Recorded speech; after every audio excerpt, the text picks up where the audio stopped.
Hello दोस्तों, welcome to my YouTube channel study and tech. दोस्तों, पिछले वीडियो में हम लोग पढ़े थे चैप्टर 1 वास्तविक संख्याएं के बारे में। वास्तविक संख्या में हम लोग सीखे थे पूर्णांक किसे कहते हैं, पूर्ण संख्या किसे कहते हैं, प्रकृत संख्या किसे कहते हैं, भिन्न किसे कहते हैं, परिमेय संख्या किसे कहते हैं, अपरिमेय संख्या किसे कहते हैं और वास्तविक संख्याएं किसे कहते हैं। तो चलिए आज की क्लास में हम लोग भारती भवन से एक्सरसाइज 1A का कुछ क्वेश्चन को सोल्व करने वाले हैं। तो वीडियो को स्टार्ट करते हैं।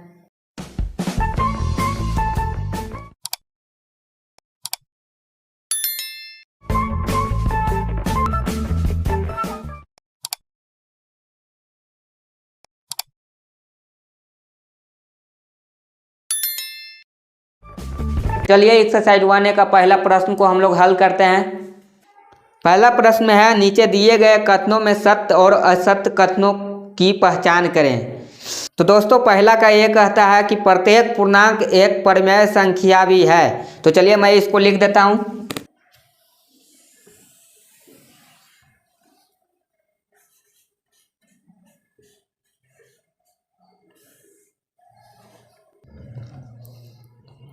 पहला का ये कहता है प्रत्येक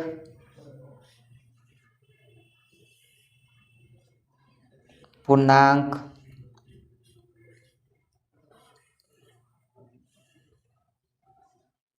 एक परिमेय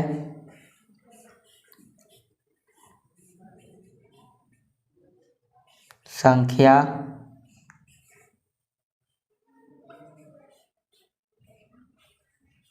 भी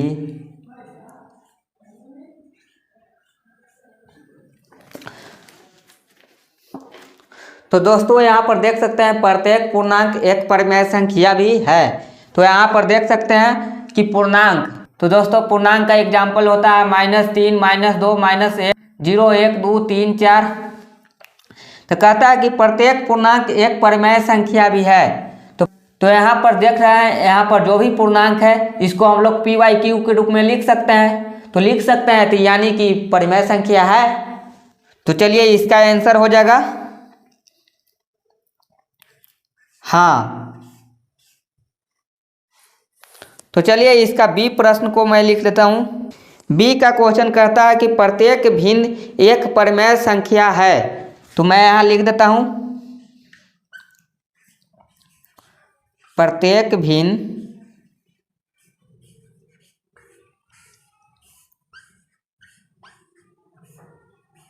एक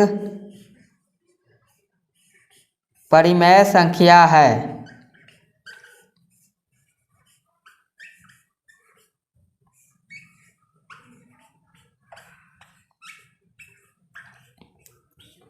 भिन्न करने का मतलब हो गया कि जिसे A/B के रूप में लिख सकते हैं, और परिमेय संख्या कहने का मतलब हो गया कि जिसे PYQ के रूप में लिख सकते हैं। तो प्रत्येक भिन्न का एग्जाम्पल यहाँ देख सकते हैं, -1/2, -2/6, -5/7, -7/8, 1/2, 2/5, 3/7, 7/6।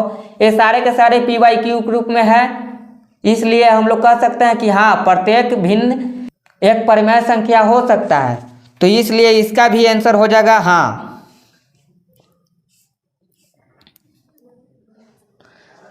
तो चलिए दोस्तों, मैं एक बार और समझा देता हूँ। प्रत्येक पूर्णांक एक परिमेय संख्या भी है। तो पूर्णांक को यहाँ पर देखेंगे कि पूर्णांक को हम PYQ के रूप में लिख सकते हैं कि नहीं लिख सकते हैं। तो हाँ, इसको हम लिख सकते हैं। -3 उसके नीचे 1 है, तो इसको PYQ के रूप में लिख सकते हैं।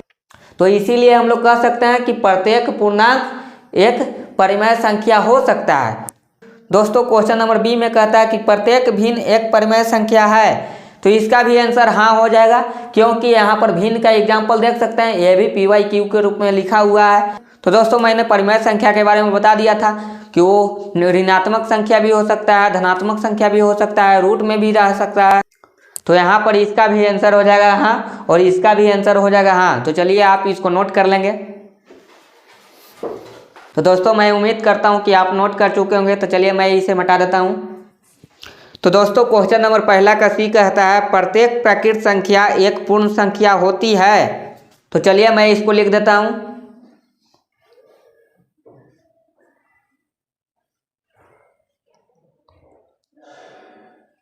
प्रत्येक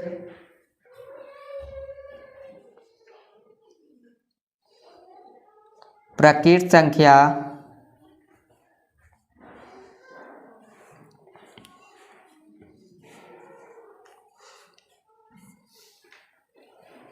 एक पूर्ण संख्या होती है।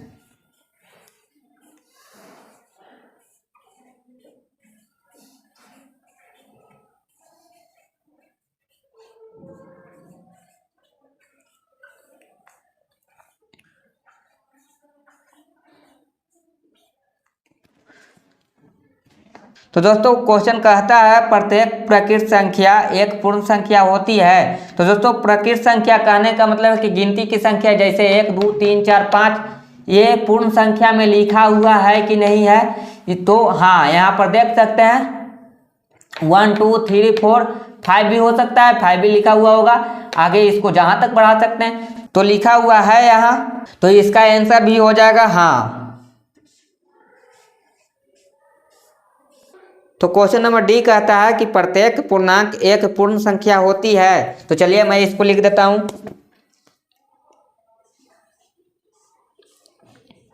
प्रत्येक पूर्णांक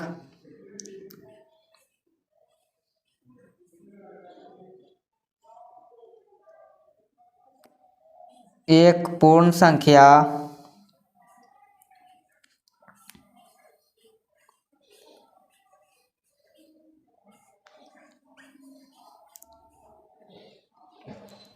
होती है।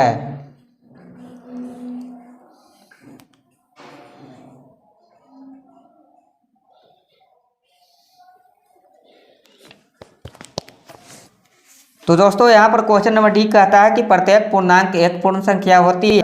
तो देख सकते हैं पूर्णांक का एग्जाम्पल -3 -2 -1 0 1 2 3 4, क्या यह पूर्ण संख्या में लिखा हुआ है? तो पूर्ण संख्या में यहाँ से यहाँ तक तो लिखा हुआ है, 0 से 1 2 3 4 लिखा हुआ है, यहाँ पर देख सकते हैं। लेकिन यहाँ पर माइनस ऋणात्मक संख्या में नहीं लिखा हुआ है। तो दोस्तों यहाँ से यहाँ तक पूर्ण संख्या कहलाता है, लेकिन यहाँ से यहाँ तक पूर्ण संख्या नहीं कहलाएगा, इसलिए इसका आंसर हो जाएगा नहीं।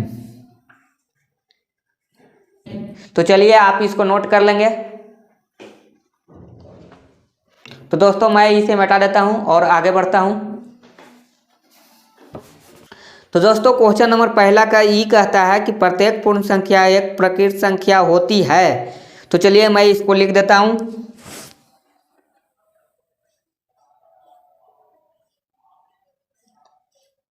प्रत्येक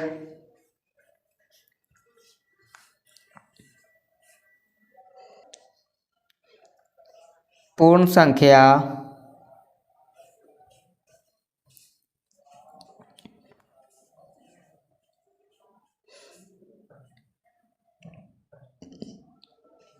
एक प्रकृत संख्या होती है।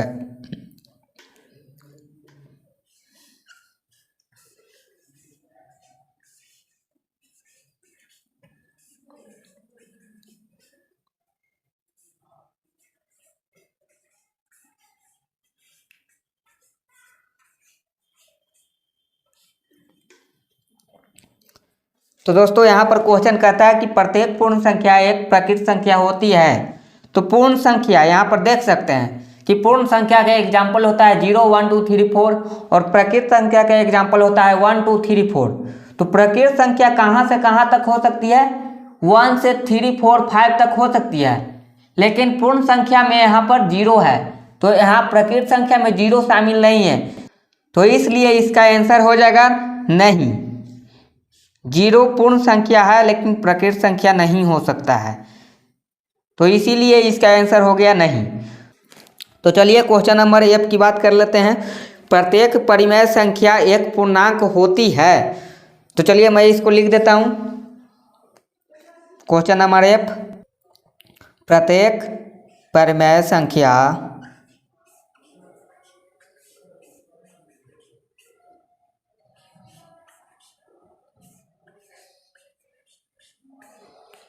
एक पूर्णांक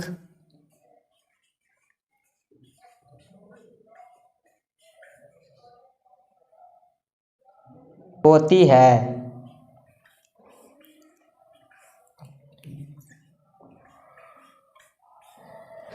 तो दोस्तों क्वेश्चन कहता है कि प्रत्येक परिमेय संख्या एक पूर्णांक होती है।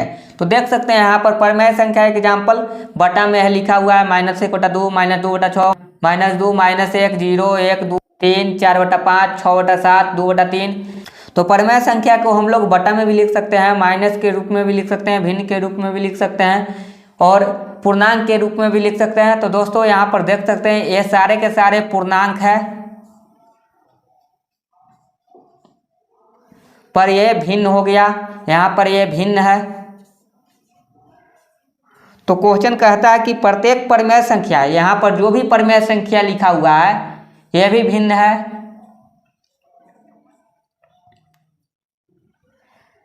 वो पूर्णांक है कि नहीं है? तो यहाँ पर देख सकते हैं कि सारे के सारे पूर्णांक है, तो नहीं, इसका आंसर हो जाएगा नहीं, क्योंकि यहाँ पर कुछ भिन्न भी है और कुछ पूर्णांक भी है, तो इसका आंसर हो गया नहीं। तो दोस्तों मैं रिपीट कर देता हूं एक बार फिर से। क्वेश्चन नंबर पहला का ई कहता है कि प्रत्येक पूर्ण संख्या एक प्रकृत संख्या होती है। तो पूर्ण संख्या में 0 भी आता है, प्रकृत संख्या में 1 से स्टार्ट होता है। पूर्ण संख्या 0 से स्टार्ट होता है, इसलिए इसका आंसर हो जाएगा नहीं, क्योंकि 0 एक प्रकृत संख्या नहीं है। तो चलिए क्वेश्चन नंबर 1 की बात कर लेते हैं। प्रत्येक परिमेय संख्या एक पूर्णांक होती है, तो इसका भी आंसर हो जाएगा नहीं, क्योंकि यहाँ पर जो भी मैंने परिमेय संख्या का एग्जाम्पल दिया है उसमें से कुछ भिन्न है, कुछ पूर्णांक है। तो क्या कहता है क्वेश्चन कि सभी के सभी पूर्णांक होना चाहिए? तो जी नहीं, पूर्णांक सब नहीं है, कुछ भिन्न भी लिखा हुआ है, कुछ पूर्णांक भी है, इसलिए इसका आंसर हो जाएगा नहीं। तो चलिए आप इसको नोट कर लेंगे और मैं क्वेश्चन नंबर 2 की ओर बढ़ता हूँ। तो दोस्तों क्वेश्चन नंबर 2 में कहता है रिक्त स्थानों को पूर्ति करें। क्वेश्चन नंबर 2 का ये है परिमेय संख्या 2/3 -1/2 0 5/6 को बढ़ते हुए क्रम में लिखना है। और क्वेश्चन नंबर बी में कहता है कि परिमेय संख्या 3/4 4/3 5/2 को घटते क्रम में लिखना है। तो चलिए मैं क्वेश्चन नंबर 1 को लिख देता हूँ। Exercise 1A question number 2, question number 2 का ये परिमेय संख्याएं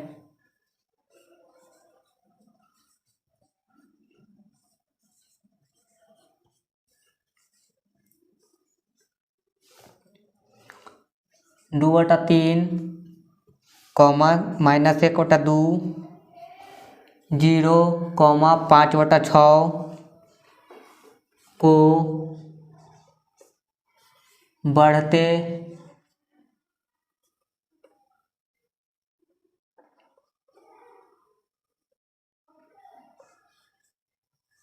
हुए क्रम में लिखने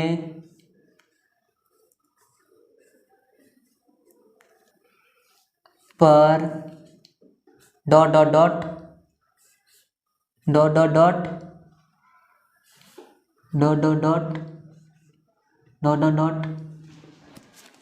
तो दोस्तों क्वेश्चन नंबर 1 कहता है कि परिमेय संख्या 2/3 -1/2 0 5/6 को बढ़ते क्रम में लिखना है, यानी कि छोटा से बड़ा की ओर लिखना है।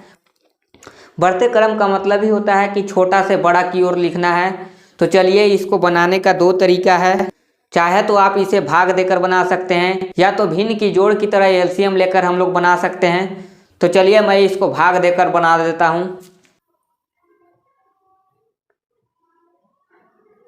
2/3 है, यानी कि 3 से इसको भाग देने पर कितना आएगा? तो यहाँ देख सकते हैं 3 से हम लोग 2 को भाग देंगे तो यहाँ 0 पॉइंट, यहाँ 2 तो नहीं लगेगा, तो इसलिए हम लोग 0 पॉइंट बैठाएँ, तो यहाँ 0 दे देंगे। तो यहाँ पर हम लोग 3 छक 18, 10 में से 8 गया तो 2 और 1 हो गया कटकुट। तो यहाँ पर आप देख सकते हैं 0.6 आ गया। इसको और चाहे तो और लगा सकते हैं, तो यहाँ पर फिर वही चीज़ सेम रिपीट करेगा। तो यहाँ पर 0.66, तो इसका आंसर हो जाएगा 0.66। चलिए मैं दूसरा लिख देता हूँ। -1/2 है, यानी इसका कहने का मतलब है तो 2 से यहाँ 1 को भाग देंगे तो यहाँ पर नहीं लगेगा, तो इसके लिए 0 पॉइंट लगा देंगे। तो यहाँ पर 1 0 उतरेगा, तो 2 × 5 = 10, यहाँ 1 कट गया, तो इसका आंसर हो गया 0.5। तो चलिए तीसरा क्या है, 0 है, तो 0 का तो कुछ करना ही नहीं है, 5/6 को बनाते हैं। तो 5/6, तो यहाँ पर 6 से 5 को भाग देना है, तो यहाँ पर नहीं लगेगा तो 0 पॉइंट दे देंगे।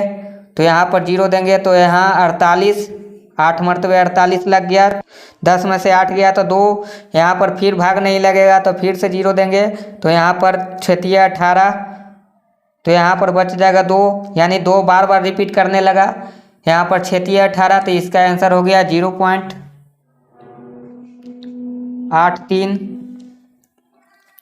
तो यहाँ पर देख सकते हैं, यहाँ पर आपको भरना है कि 0.66, 0.5, ये माइनस में है तो माइनस में लिख देंगे, और तीसरा है यहाँ पर 0 तो 0 लिख देंगे, चौथा यहाँ पर है 0.83।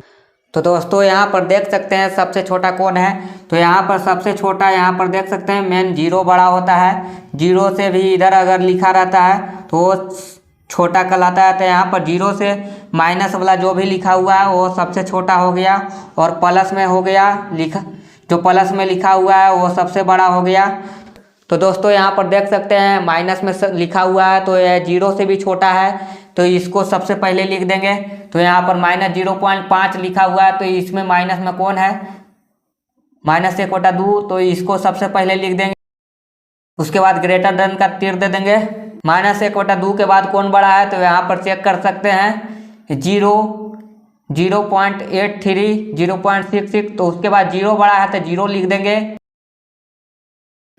0 के बाद कौन बड़ा है, तो यहाँ पर आप देख सकते हैं 0.66, यहाँ पर 0.83, तो यहाँ पर 6 से 8 बड़ा है, तो इसलिए इसका आंसर हो जाएगा यहाँ पर 0.66। तो 0.66 के जगह पे क्या लिखा हुआ है 23, तो यहाँ पर 23 हो जाएगा। 23 के बाद जो बच गया उसको भी लिख देंगे, तो यहाँ पर बच गया 5/6, तो 5/6 लिख देंगे। तो दोस्तों इसका आंसर हो जाएगा -1/2, उसके बाद बड़ा है 0, उसके बाद 2/3 बड़ा है, उसके बाद 5/6 बड़ा है। तो दोस्तों इसका आंसर हो गया। तो दोस्तों मैंने यहाँ पर भाग की तरह बनाया था, यहाँ पर 2/3 को भाग दिया तो 0.66 आ गया, यहाँ पर -1/2 को भाग दिया तो 0.5 आ गया, यहाँ पर 5/6 को भाग दिया तो 0.83 आ गया। तो दोस्तों मैं इसी को सरिया दिया था। यहाँ पर सबसे पहले मैंने सबसे छोटा चुना, क्योंकि बढ़ते क्रम का मतलब ही होता है कि छोटा से बढ़ते हुए आगे की ओर बढ़ना है। तो यहाँ सबसे छोटा है -1/2 हुआ, उसके बाद होगा 0, उसके बाद हुआ 2/3, उसके बाद सबसे बड़ा हो गया 5/6। और दोस्तों मैं इसको पहला तरीका से बना दिया हूँ, मैं दूसरा तरीका भी बता देता हूँ।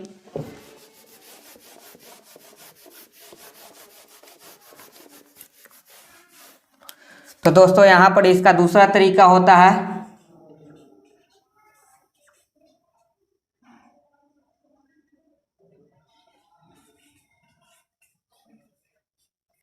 यह हुआ हमारा पहला तरीका।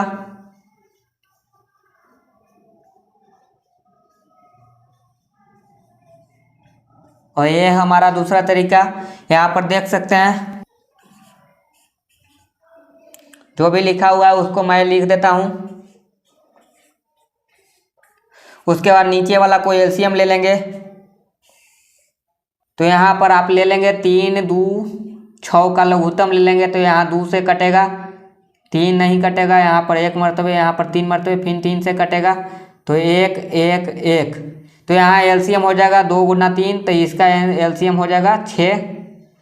तो दोस्तों इसका लघुत्तम हो गया 6, तो यहाँ पर हम लोग 6 लिख देंगे। तो उसके बाद हम लोग क्या करते हैं, भाग देते हैं। तो 3 से यहाँ 6 को भाग देंगे तो 2 आएगा, उसके बाद 2 से गुना ऊपरे वाला को करते हैं, तो 2 दूनी 4 हो गया, तो 4 लिख देंगे।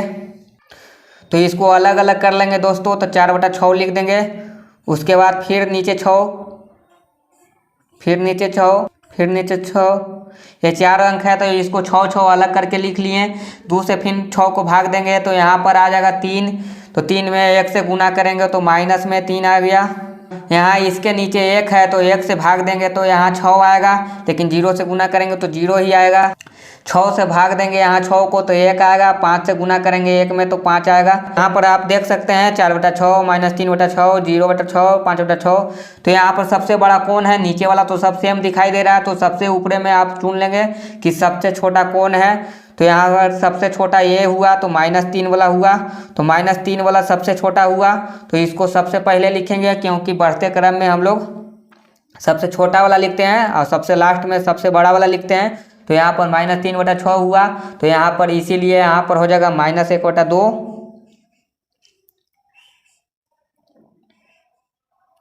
उसके बाद यहाँ पर सबसे छोटा कौन हुआ 0/6, तो 0 लिख देंगे। उसके बाद तो 0 के बाद कौन बड़ा है, तो यहाँ पर देख सकते हैं 4 बड़ा है, तो 4 के लिए यहाँ पर 2/3 लिखा हुआ था, तो 2/3 लिख देंगे। उसके बाद जो बच गया उसको हम लोग लिख देंगे, तो 5/6 बच गया, तो उसको हम लोग यहाँ पर लिख देंगे। तो चलिए दोस्तों, अब आपको समझ में आ गया होगा, मैं दोनों तरीका से बना दिया हूँ। पहला तरीका भाग के द्वारा मैंने बनाया था और दूसरा तरीका यहाँ भिन्न की जोड़ की तरह बना दिया। तो चलिए आप इसको नोट कर लेंगे। मैं उम्मीद करता हूँ कि आप इसे नोट कर चुके होंगे। तो चलिए मैं इसे मिटा देता हूँ। तो दोस्तों मैं क्वेश्चन नंबर 2 का बी लिख दिया हूँ। परिमेय संख्याएं 3/4 4/3 5/2 को घटते हुए क्रम में लिखना है। तो चलिए मैं इसको बना के दिखाता हूँ। पहला तरीका भाग के द्वारा मैं बना देता हूँ।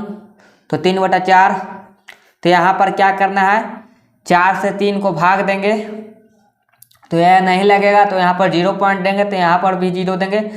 तो 4 7 28, 10 में से 8 गया तो 2, ये हो जाएगा कटकुट, यहाँ 7 मरतबे लग गया। उसके बाद यहाँ पर फिर 0 देंगे, नहीं कटेगा तो यहाँ पर 4×5 20 कट गया, यहाँ पर 5 लिख देंगे, तो इसका आंसर हो गया 0.75। उसके बाद क्या है 4/3 है, तो 4/3 इसका आंसर क्या होगा, तो यहाँ पर भाग देकर देखेंगे।